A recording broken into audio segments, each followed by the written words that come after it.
కార్యం చేయాలనుకుంటే సామాన్యులైన దేవుడు ఏం చేశారట, ఎన్నుకున్నాడని చరిత్ర రుజువు చేస్తాం.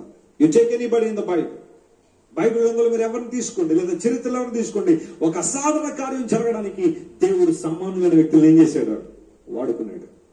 చరిత్రను తిరగరాసిన దైవజనులలో జాన్ వెస్లీ మరియు చార్ల్స్ వెస్లీ అనే ఇద్దరు అన్నదమ్ములు ఇంగ్లాండ్ దేశానికి చెందిన దైవజనులు ఇద్దరు కూడా. చార్ల్స్ వెస్లీ 9,000 పాటలు రాశారు తన లైఫ్ టైంలో. జాన్ వెస్లీ గారు ప్రసంగాలు చేస్తూ ఉంటే అనేక మంది తమ జీవితంలో ప్రభువుకు అప్పగించారు. ఈ ఇద్దరిని అంత ఉన్నతమైన స్థితిలో తీసుకురాగలిగిన వ్యక్తి ఎవరో తెలుసా? ఒక ఆర్డినరీ మదర్ సుజానా వెస్లీ.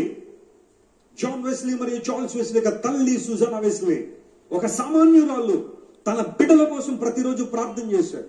19 బిడ్డలు ఆమె కలిగితే అందులో కొంతమంది చనిపోయారు.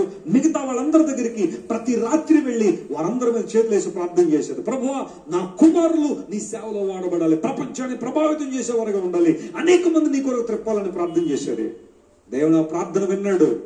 జాన్ వెస్లీ అనే దేవుని సేవకుడు మెథడిస్ట్ అనే సంఘాన్ని స్థాపించడం మాత్రమే కాకుండా ఆయన రాసిన రైటింగ్స్ ఎప్పటికీ కూడా అనేక మంది